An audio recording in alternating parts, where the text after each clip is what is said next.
عمران خان کا Oxford university کا chancellor بننے کا خواب ادھورا رہ گیا، اس کا نام حتمی امیدواروں کی فہرست سے باہر کر دیا گیا۔ ناظرین، آکسفورڈ یونیورسٹی کے چانسلر کے انتخابات کے حوالے سے ابھی ایک بڑی خبر موصول ہوئی ہے کہ آکسفورڈ یونیورسٹی نے عمران خان کا نام اپنے چانسلر کے امیدواروں کی فہرست میں شامل نہیں کیا۔ اس فیصلے سے یہ ثابت ہوتا ہے کہ کوئی بھی عالمی ادارہ ایسا متنازع شخص کو اپنے ساتھ منسلک نہیں کر سکتا۔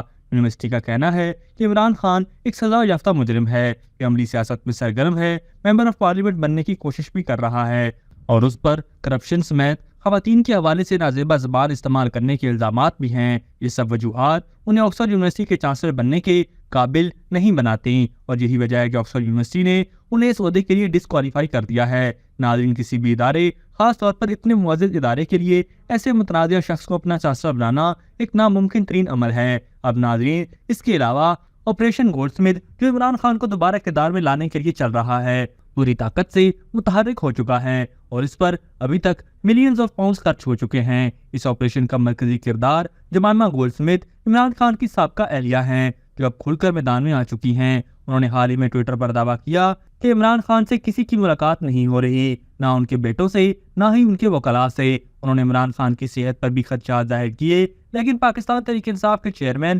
بیرسٹر گوہر خان نے واضح طور پر کہا ہے کہ عمران خان کی صحت بالکل ٹھیک ہے، وہ ورزش بھی کر رہے ہیں اور ان کی صحت میں کسی قسم کی کوئی خرابی نہیں۔ ناظرین، حقیقت یہ ہے کہ جمائمہ اور ان کی فیملی بھرپور کوششیں کر رہے ہیں کہ کسی طرح عمران خان دوبارہ سیاست میں اہمیت حاصل کر سکیں، لیکن جب عمران خان احتجاج کی کال دیتے ہیں تو چند سو لوگ بھی نہیں نکلتے۔ اسی کمزور عوامی رد عمل کی وجہ سے پاکستان تحریک انصاف کو اپنا 15 اکتوبر کا احتجاج بھی ملتوی کرنا پڑا۔ اب جمائمہ نے عمران خان کے کیس کو بین الاقوامی سطح پر اجاگر کرنے کی نئی چال چلی ہے، شاید اس امید سے کہ اس سے ان کے سابق شوہر کو سیاست میں واپسی ممکن ہو سکے گی۔ ناظرین، عالمی اداروں اور تعلیمی اداروں کے فیصلے صاف ظاہر ہوتے ہیں کہ ایسے متنازع شخص کے لیے کسی اہم عہدے پر پہنچنا ناممکن ہے، اور کیا جمائمہ اور ان کی فیملی کی یہ کوششیں کامیاب ہوں گی، یہ تو آنے والا وقت ہی بتائے گا۔